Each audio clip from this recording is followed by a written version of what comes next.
Assalamualaikum warahmatullahi wabarakatuh. Salam sejahtera untuk kita semua. Dalam kesempatan ini mungkin saya hanya sekedar sharing ya, bagaimana kita menggunakan, memanfaatkan fitur-fitur yang ada di e-learning PNJ. Karena mungkin Bapak Ibu ketahui, hampir sudah 1 tahun kita menggunakan atau melaksanakan perkuliahan secara online, di mana memang dalam hal ini kita harus bisa beradaptasi dengan model pembelajaran seperti ini, dan syukur alhamdulillah PNJ sudah mempunyai suatu platform learning sendiri, dan ini juga bisa menghemat kuota dari mahasiswa karena untuk mengakses e-learning itu untuk beberapa operator itu tidak terkena cas alias free ya. Nah, oleh karena itu bagaimana kita bisa memanfaatkan e-learning ini, fitur e-learning ini di platform e-learning PNJ ini sebaik mungkin ya. Saya di sini hanya ingin sharing ya Bapak Ibu, bukan mengajari atau segala macam, karena hampir sebenarnya sebelum pandemi saya sudah memanfaatkan ini. Nah, untuk kesempatan kali ini saya akan nanti mungkin sharing mengenai bagaimana sih kita mengupload topik perkuliahan, daftar hadir, tugas ya, seperti itu kurang lebih Bapak Ibu ya. Jadi topik-topik perkuliahan bagaimana diupload, bagaimana kalau kita mengupload PPT atau video perkuliahan yang sudah kita buat, dan ini mungkin lebih beberapa mahasiswa lebih nyaman karena ada fleksibilitas dari video kuliah ini, yaitu bisa ditonton kapan saja, tidak harus sinkron dengan dosennya, terus bisa diulang-ulang Bapak Ibu. Dan mereka mungkin akhirnya dengan diulang-ulang itu bisa mengerti ya. Ada kalanya memang mahasiswa yang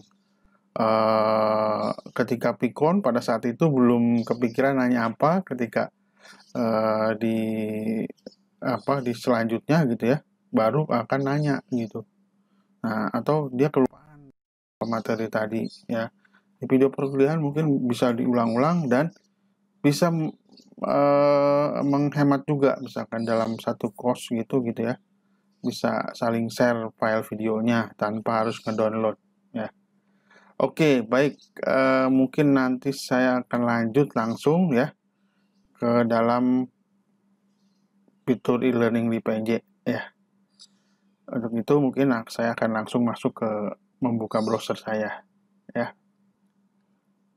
Ya, Bapak Ibu, seperti ini kita kalau sudah mengetik e-learning PNJ ID seperti ini, nah akan tampilan ini. Mungkin Bapak Ibu sudah terbiasa juga. Kemudian kalau biasa ya, kita user ID-nya dengan menggunakan NIP, dan passwordnya adalah password sama dengan mengakses hotspot di PNJ ID ya. Nah, ini seperti ini. Kalau kita lihat di sini ada jurusan-jurusan kita. Kita bisa pilih nanti prodi dan segala macam. Atau kalau misalkan yang sudah ada, biasanya ada di sini yang pernah ada ya. Seperti ini ya, misalkan Interactive Learning, Teknologi Informasi Manufaktur, Magister Teknik Rekayasa dan Teknologi Manufaktur, misalnya seperti Audio Teknologi. Ini mata kuliah yang sudah pernah saya ampu. Oke ya, jadi kalau yang untuk kebijakan dari semester lalu, dari semester ganjil 2020-2021, bahwa dosen tidak bisa meng-create langsung mata kuliahnya, tetapi harus mengajukan melewat layanan ac.id ya, dengan melampirkan RPS ke DASI ya, sekarang namanya DASI Bapak Ibu sekalian. Misalkan kita menganggap bahwa mata kuliah kita sudah ada ya, saya anggap sudah ada Bapak Ibu. Nah, seperti ini kurang lebih Bapak Ibu, kalau sudah ada misalkan kita mau mengisi. Nah, kebetulan kalau kita mengisi misalkan ini ada misalkan kuliah kelima pura-puranya sudah ada saya upload tapi nanti buat contoh saja ya. Nah, di sini misalkan kita kuliah dari mulai tanggal 8 Maret ya, nanti akan di-set biasanya sama dasi 8 Maret 2021 ya. Bagaimana sih mengupload mata kuliah? Sebenarnya sederhana ya.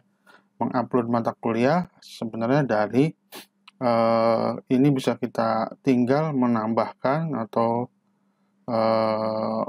add activity atau resources. Nah, kalau ini bahasa Indonesia bisa juga kita rubah ke dalam bahasa Indonesia bahasa Inggris bisa dirubah ke dalam bahasa Indonesia atau sebaliknya ya Bapak Ibu. Jadi tambahkan sebuah aktivitas sumber daya. Misalkan kita ingin menambahkan perkuliahan ya. Ini kalau kita modenya adalah topik perkuliahan yang model per minggu. Sebenarnya bisa ada dua mode ya. Bisa ini pakai tanggal, weekly, minggu, atau topik-topik.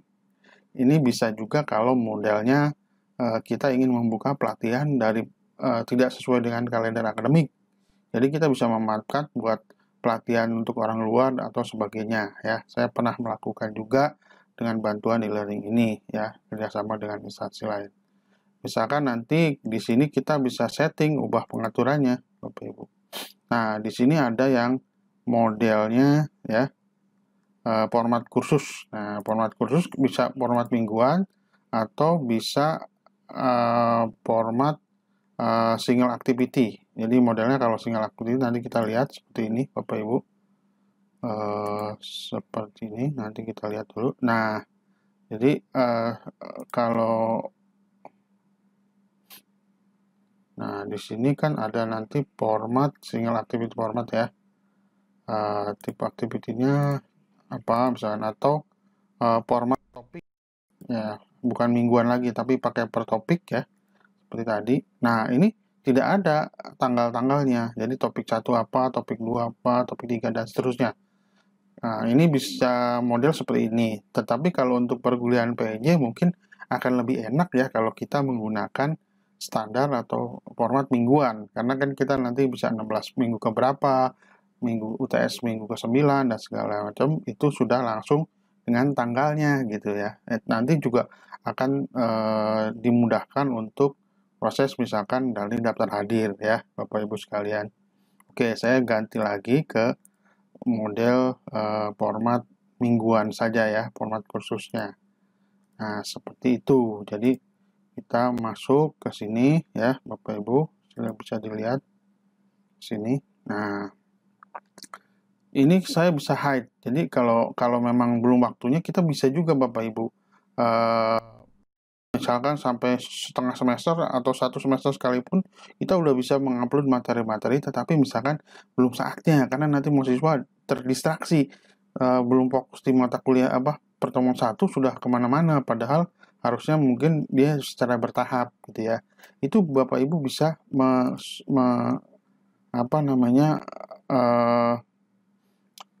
seperti ini ya, seperti ini Bapak bisa ke menghilangkan. Jadi tuh seperti ini. Tersedia tapi tidak ditampilkan di halaman kursus. Jadi maksudnya ini adalah si mahasiswa nggak bisa ngelihat, kita bisa ngelihat. Ya. Kalau mau mendelete seperti apa ya? Nah ini seperti ini. Nah misalkan ini kita ganti untuk di minggu kelima gitu bisa Bapak Ibu tinggal di drag aja seperti ini. Kan kuliah 5 nih. Kalau kita lihat 1, 2, 3, 4, 5. Nah, kemudian ini kan ada tersembunyi dari siswa ya. Jadi kalau ini bisa kita ubah di sini show week-nya ya. Jadi masih bahasa Inggris ini ya. Walaupun ini. Nah, ini kelihatan. Nah, pada pertemuan kalau mau menghapus seperti ini apa ya? Gampang diubah kemudian di sini hapus gampang ya. Jadi misalkan kemudian di sini kita mau mengupload di minggu pertama misalkan materi kuliah kita ya bisa pakai file ya PowerPoint kita ditambahkan ke sini ya. Misalkan kita slide kuliah 1 gitu ya Bapak Ibu. Bapak Ibu juga bisa menuliskan ini ya, pendahuluan gitu, misalkan mau dideskripsikan pendahuluan seperti ini ya. Nanti bisa supaya ada ya. Nah, ini nanti kemudian kita ambil filenya Bapak Ibu ya.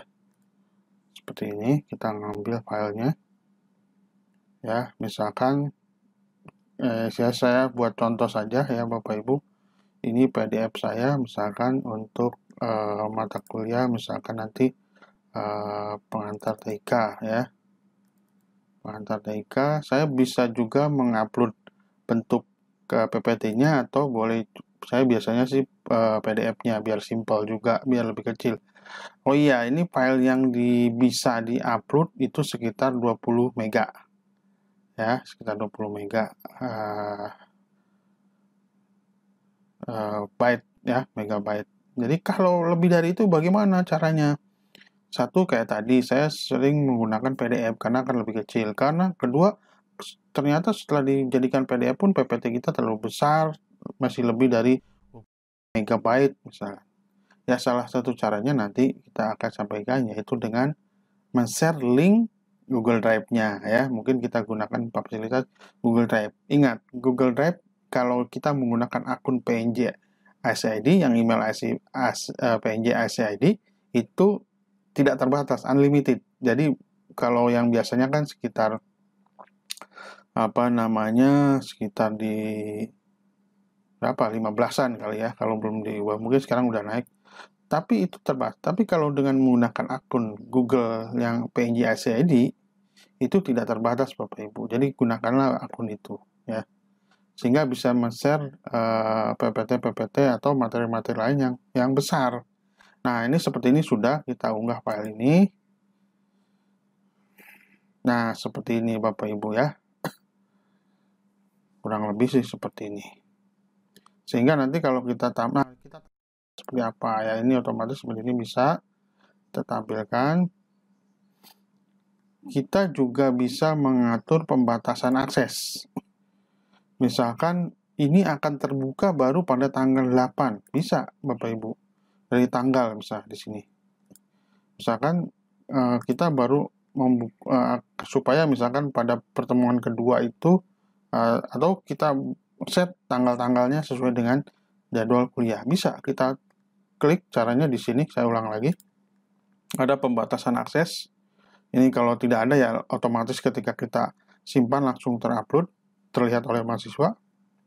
Nah, kalau ingin kita lakukan setting, di sini ada tambahkan pembatasan, yaitu date. Dari date misalkan dia akan muncul ya kalau pas tanggal 8 jam, misalkan kita kuliah jam 7.30 ya, atau ya 7.30 ya, atau setengah jam sebelumnya lah mahasiswa kita kasih akses ya, jam 7 baru bisa buka.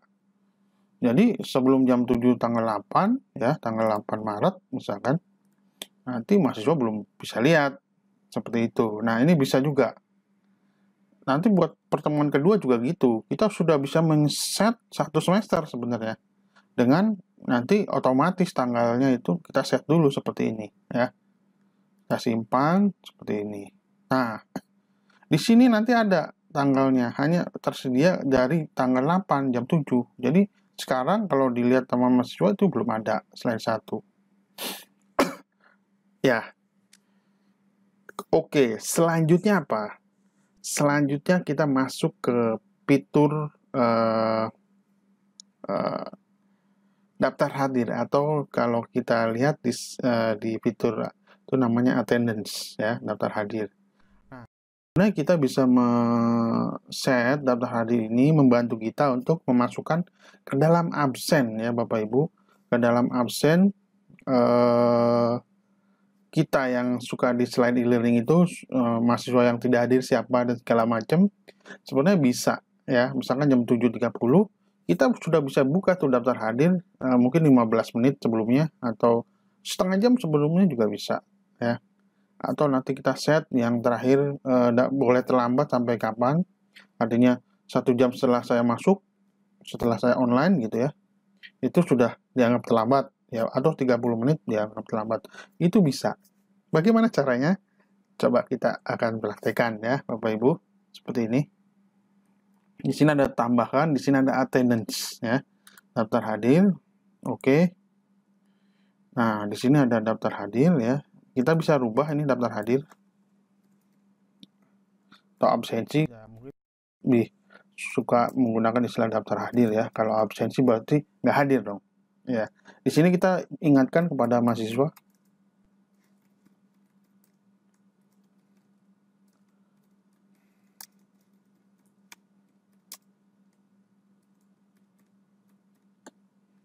Nah, gitu misalnya. Nah, di sini ya ini nggak usah ada penilaian nanti karena itu ya, kita simpan. Nah, di sini ada mungkin nanti seperti ini, jadi biar dia di atas ya, karena daftar hadir biar fokus gitu ya. Ya, nah seperti ini. Kapan daftar hadir sama, daftar hadir juga bisa kita set, Bapak Ibu. Jadi nanti sebenarnya daftar hadir kita bisa set pembatasan akses, tapi sebenarnya tidak perlu pembatasan akses di sini karena akan lebih mudah kalau kita mengatur add session-nya dari daftar hadir sendiri. Contoh ya. Tadi sebenarnya daftar hadir akan muncul ketika jam jam 7.30 atau jam 7. Sama kayak tadi ada pembatasan akses ya, pembatasan akses seperti ini. Tetapi saya jarang menggunakan ini karena dalam daftar hadir sendiri ada fitur yang namanya add session. Jadi di situ lebih lengkap malah. Jadi saya tidak menggunakan yang ini. Saya lebih menggunakan dari sini Bapak Ibu. Nah, seperti ini. Nah, jadi saya ingatkan lagi, saya sudah terbentuk seperti ini daftar hadir, maka kita akan melihat kalau kita klik seperti ini. Nah, di sini kita harus menambahkan session, artinya session yang ada gitu ya, yaitu misalkan tadi add session, kita klik add session. Nah, di sini ini sama dengan tadi pembatasan akses. Jadi lebih suka saya digunakan di sini karena ada lebih otomatis ya dari jam berapa sampai jam berapa. Nah, misalkan begini, pada tanggal 8 Maret nanti 2021 daftar absen ini si mahasiswa itu bisa mengisi daftar hadir. Saya kasih mulai 7.30 tapi 7.15 sudah bisa absen gitu ya. Sampai ke berapa? Misalkan jam mata kuliah kita sampai jam kalau 4 jam itu jam 11.05 lah kurang lebih ya. Jadi dia boleh masuk absen 11.05. Kalau di luar 11.05 si mahasiswa ini tidak akan bisa mengisi absen Bapak Ibu. Kemudian Bapak Ibu harus mencentang ini, karena kalau enggak Bapak Ibu yang harus klik-klik satu-satu. Nah, biarkan mahasiswa untuk mengabsen atau merecord menceklis sendiri. Jadi dari tanggal segini, pada tanggal segini, dari jam 7.15 sampai 11.15. Jadi perkuliahan mulai dari 7.30, tetapi mahasiswa boleh mengklik absen dari 7.15 misalkan. Sehingga nanti kita misalkan pada 1 jam kemudian, misalkan ya 1 jam kemudian kita udah bisa lihat nih sehingga siapa yang tidak hadir ya, siapa yang terlambat, sehingga Bapak Ibu nanti bisa mengisi daftar hadir yang ada di link siak PNJ tadi ya, seperti biasa. Sehingga itu saya juga pernah kelupaan, tapi dengan dibantu kayak gini itu gampang. Jadi nggak usah absen satu-satu, dilihat aja di sini ya. Bapak Ibu juga bisa membuat ini menjadi sesuatu yang multiple session. Artinya gini, misalkan jadwal kita kan selain Senin jam 7.30, pasti kan akan berulang terus-terus ya tiap minggu ya. Tiap minggu, misalkan hari Senin 7.30 ya. Nah, kita klik sini Senin misalkan. Mulai dari Maret ya kan, pasti Bapak Ibu kalau sudah punya Rabu 7.30 pasti minggu depan Rabu 7.30. Kalau Senin 7.30 ya minggu depan 7.30, seperti itu kan, berulang tiap minggu. Bapak Ibu bisa mengklik ini karena nanti nggak usah bikin session-session baru lagi tiap minggunya ya. Jadi tinggal ya akan ribet 1 minggu mulai dari tanggal 8 Maret nanti ya. Sama seperti ini. Kecuali nanti kalau ada kuliah pengganti, mungkin nanti Bapak Ibu harus setting atau edit manual ya.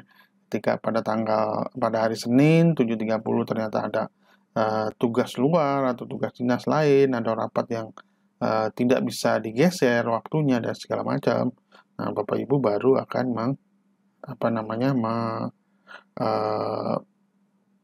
mengeditnya ya, seperti ini. Oke, seperti ini sudah. Nah, nanti kita juga akan, selanjutnya apa Bapak Ibu? Selanjutnya kita akan mengset di dalam absen manual. Kita bisa mengecek bahwa yang datang setelah 30 menit atau setelah 50 menit nanti dianggap terlambat dan segala macam ya. Nah, ini juga terkait dengan komplain. Di sini kita bisa menentukan yang dianggap terlambat yang berapa menit gitu misalkan ya. Kalau memang dari peraturan 1 menit pun dianggap terlambat sih sebenarnya. Tapi mungkin kita punya keleluasaan lah dalam e-learning ini atau punya fleksibilitas sedikit. Mungkin dia koneksinya atau apa, kita bisa tunggu dia sampai setengah jam atau 15 menit. Nah, ini kita bisa langsung di status set. Nah, di status set misalkan, kalau hadir itu yang namanya hadir itu misalkan kalau si siswa misalkan 30 menit setelah dibuka gitu, ya, atau 45 menit setelah dibuka. Tadi kan 7.15. Artinya sampai jam 8 gitu. Kalau dia ngabsen itu dianggapnya nggak telat. Tapi udah di atas itu ya, di atas itu maka dianggap terlambat gitu ya. Dianggap terlambat ya sampai berapa nih? Nah, ya, berarti kan setelah 45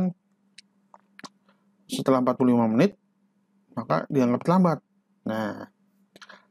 Nah, perkuliahan kita bisa sampai berapa? Kalau 4 jam misalkan berarti 50 kali 4, 200 ya.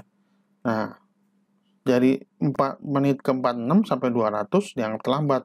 Selebihnya dari itu kan berarti dia tidak masuk, dianggap tidak masuk gitu. Kalau udah lebih dari 12 menit baru masuk. Jadi 11.05 gitu misalkan ya. Udah 4 jam baru ngeklik absen. Itu kan percuma juga, berarti dia tidak ikut seperti ini. Atau Bapak Ibu bisa, wah saya mah nggak mau, pokoknya harus 90 menit. Ya. 46 sampai 90 masih dianggap masuk, tetapi Anda dianggap terlambat. Misalnya. Nah, ini seperti ini. Ya. Kurang lebih seperti ini. Atau kalau nggak ngisi gimana? Alpha langsung di sini ya. Kalau dia nggak absen kan berarti alpha. Ya, kecuali nanti ada izin segala macam. Kita ini bisa manual. Nah, kita update Bapak Ibu ya. Klik. Nah, seperti ini. Nah, kita update. Oke. Nah, nanti kita sudah selesai. Ini buat grading daftar hadir seperti ini. Jadi nanti kalau Bapak Ibu ini tinggal ngeklik ini. Nanti di sini ada nama mahasiswanya ya. Mungkin saya akan perlihatkan contoh saya yang lain ya. Baik, Bapak Ibu sekalian, ini kita akan masuk ke dalam bagaimana kita memanfaatkan fitur attendance atau daftar hadir sehingga kita bisa mengetahui siapa yang sudah absensi, siapa yang belum ya. Nah, dari penjelasan saya sebelumnya bahwa kemudian gimana sih kita mengaksesnya gitu ya. Setelah kita setting tadi adjacent dan segala macam, bagaimana sih kita mengaksesnya? Misalkan saya mau melihat nih ceritanya pada tanggal 21 ya, mungkin nanti bisa disesuaikan dengan tanggal berjalannya perkuliahan semester genap ya. Akan muncul seperti ini ya, Bapak Ibu akan melihat seperti ini. Tentu sekarang kan misalkan tanggal ini tidak sesuai ya. Misalkan sebenarnya nanti tanggalnya adalah tanggal misalkan pada tanggal kita lihat ya di sini ya. Ini kan belum tanggalnya. Nah, ketika tanggalnya memang sesuai ya pada harinya, kita akan bisa melihat ternyata ini kita bisa cek seperti ini ya Bapak Ibu, atau tanggal seperti ini misalkan ya. Nah, ketika tanggalnya memang bertepatan, maka ada akan tanda seperti ini. Kita bisa lihat sih sebenarnya masuk ke dalamnya ya. Nah, ini kita bisa lihat ini. Jadi mahasiswa yang sudah absen siapa? Ini yang merah-merah itu berarti belum absen. Ya. Jadi kalau pada saat misalkan kita kasih waktu 30 menit untuk absen atau yang lebih dari 1 jam udah kita online, dia belum, dia kan terlambat atau mungkin tidak masuk ya. Nah, kita bisa menuliskan di siang PNJ ya, jadi tidak harus seperti nunggu dari sampai akhir ya. Walaupun kadang-kadang saya pribadi sendiri karena asikan mengajar online dengan mahasiswa ini jadi lupa juga mengisi siaknya gitu ya. Nah, ini di sini bisa dilihat yang ternyata belum absen adalah Aisyah gitu ya, segala macam yang merah. Jadi pada saat kita video conference itu bisa kita ingatkan, Aisyah ini belum absen, sini Dwi Yayanti Hana Salsabila bisa belum. Nah, kalau memang mereka udah masuk dan belum absen kan mereka pasti akan aware ya, kecuali memang mahasiswanya belum absen, belum hadir gitu atau memang tidak masuk dalam kelas kita ya. Kurang lebih sih seperti itu Bapak Ibu ya. Jadi cara mengetahuinya seperti tadi ya. Nah, selanjutnya apa? Selanjutnya saya coba untuk ini mengedit pengaturan ini ya. Pembatasan akses saya coba akan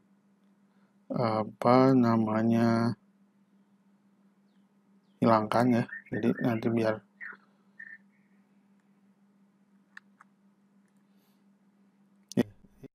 kalau ini tidak ada pembatasan akses seperti ini ya. Jadi mahasiswa bisa langsung lihat sekarang pun misalnya kalau e-learningnya dibuka bisa. Nah, selanjutnya adalah bagaimana kita melakukan atau memanfaatkan fitur tugas ya. Jika kita memberikan suatu tugas nanti ada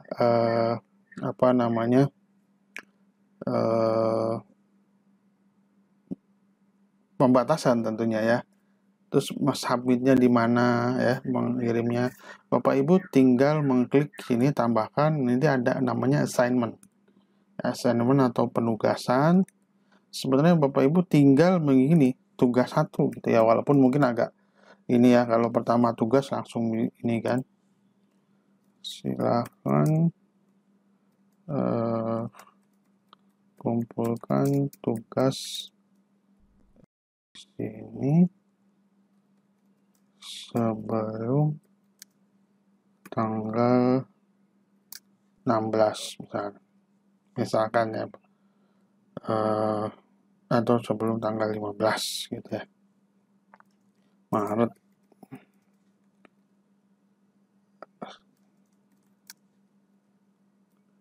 Nah, sebenarnya ini nggak perlu ditulis sih, tapi buat mengingatkan mahasiswa nggak apa-apa nanti.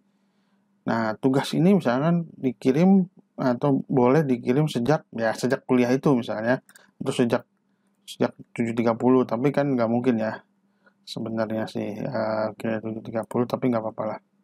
Batas waktunya misalnya tanggal 15 ya, tanggal 15 jam tadi, misalkan kalau seminggu kemudian ya ini pas tanggal 14, berarti di sini tanggal 14 Bapak Ibu ya, alias tanggal 15 jam 00 ya, seperti itu. Kirimannya boleh file berkas ya, ingat hanya 25 mega ya, mungkin tadi saya ralat, sekarang sudah bisa sampai 25 megabyte.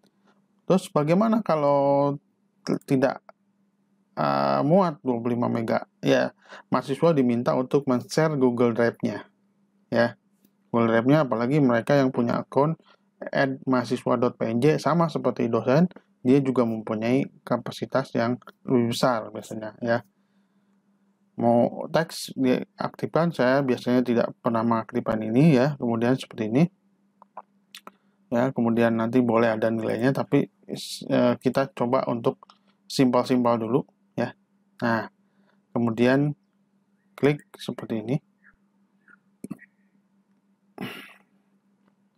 ya. Baik Bapak Ibu, oke. Nah, seperti ini, jadi nanti ada tugasnya ya. Selanjutnya saya ingin membahas satu lagi mungkin yang buat memvariasikan pembelajaran, yaitu dengan kuis-kuis ya. Istilah ini kuis, sebenarnya kita bisa juga memanfaatkan ini ya untuk bukan sekedar kuis, bisa juga buat UTS, bisa juga buat UAS malah ya. Itu kita bisa manfaatkan. Caranya bagaimana? Kita lihat tayangan berikut ya. Jadi caranya adalah kita dengan menambahkan sebuah aktivitas atau resources sumber daya yang ada. Klik, dari sini ada kuis ya. Kuis, klik, ditambahkan seperti ini. Nah, untuk kuis, misalkan kuis 1 ya. Kuis 1. Ini juga Bapak Ibu bisa memanfaatkan untuk UTS ya. Tinggal diganti saja ininya jadi UTS misalkan nanti. Ya. Atau kita kembalikan lagi jadi kuis 1. Waktunya kapan? Pengerjaannya sama ya. Waktunya mulai jam 9. Setelah kuliah itu selesai ya boleh ada kuisnya misalnya jam 11 ya, 11.05, tapi mungkin 11.00 juga udah bisa mulai. Atau dalam mata kuliah itu jam 10 gitu. Setengah jam terakhir dibuat untuk kuis. Bisa juga kalau habisnya jam 11 gitu ya. Setengah jam terakhir kita buat kuis untuk menguji mahasiswa. Nah, kapan terakhir misalnya? Pada hari itu juga sampai nanti kuisnya boleh dikerjakan sampai malam gitu. Boleh. Atau cuma 1 menit, 30 menit tadi ya kita atur aja jamnya. Sampai jam berapa. Ini kalau ini saya kasusnya boleh dikerjain sampai hari itu sampai malam gitu ya. Nah, kemudian di sini ada Bapak Ibu juga ya, lihat juga ini ada penilaian. Jangan lupa di sini ada yang kadang-kadang terlupa di dosen itu ya. Kalau untuk kuis harian mungkin boleh aja untuk mereview, percobaan untuk menjawab diperbolehkan tak terbatas, unlimited ya. Jadi kalau salah dia coba ulangi lagi. Tetapi untuk ini digunakan sebagai UTS atau UAS ini berbahaya sekali Bapak Ibu. Ya, karena misalkan ada yang coba untuk ngerjain gitu di satu kosan gitu atau apa, wah ini salah segala macam, wah bisa diulang lagi. Jadi sebaiknya ini kita aksesnya kita batasi 1 kali, terutama untuk UTS dan UAS ya, Bapak Ibu. Jadi di sini kadang-kadang kita lupa nih, di sini banyak yang lupa. Dan ternyata mahasiswa bisa memanfaatkan kelemahan ini sebenarnya ya. Kita bisa lihat nanti dia mengakses berapa kali ya. Dan kemudian ini bisa juga diaktifkan time limitnya. Misalkan begini, durasi pengerjaan ujian dari jam 8 sampai jam 11, tetapi ujiannya itu hanya 90 menit.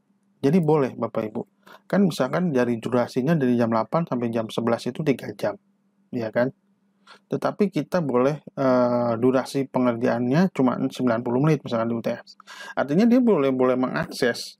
Kalau kelupaan jam 8 belum mulai, 8.30 masih bisa. Karena nanti punya dia 90 menit lagi. Atau mungkin mulainya jam 9 gitu baru mulai, bisa. 9 berarti punya 1,5 jam ya. Artinya masih punya sampai 10.30 ya. Kalau jam 9.30 masih bisa nggak? Ya masih bisa. Karena 9.30 itu ditambah 1,5 jam jadi jam 11. Bagaimana kalau mulai jam 10? Jam 10 pun masih bisa dia mengerjakan. Tetapi 90 menit karena dia sudah dipatok jam 11. Jadi ini ada sedikit fleksibilitas. Dan saya biasanya menggunakan seperti ini. Mungkin ada yang internetnya kurang bagus dan segala macam ya Bapak Ibu, sehingga ini juga dari sisi keleluasaan, dari sisi fleksibilitas e-learning.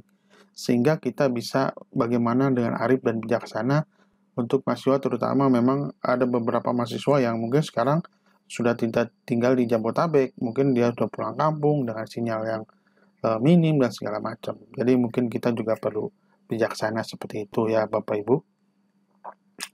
Nah, kita set mari ketemu seperti ini, selesai ya. Jadi kita sudah membahas ya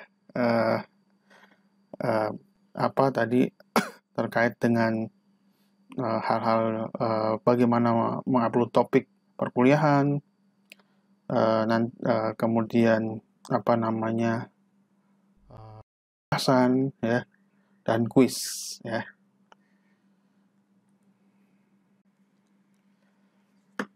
Ya, baik Bapak Ibu sekalian. Tadi kita sudah bahas tentang bagaimana mengupload sebuah topik atau file slide PowerPoint kita ya dalam platform e-learning PNJ. Kemudian bagaimana men-set sebuah tugas ya, penugasan ya untuk mahasiswa kita, dan yang terakhir selain itu juga membahas bagaimana kita memberikan fitur daftar hadir atau attendance yang akan membantu kita dalam pengisian SIAK. Jadi jangan heran kita bisa sudah tahu mahasiswa yang tidak hadir setengah jam sebelum kuliah atau 15 menit sebelum kuliah. Jadi itu bukan karena ditebak ya sebenarnya, tapi karena memang menggunakan fitur tadi ya. Nah, selain dari daftar hadir, tentu tadi ada penugasan. Baik Bapak Ibu sekalian, seperti yang saya tadi bilangkan, saya hanya sekedar sharing saja sebenarnya.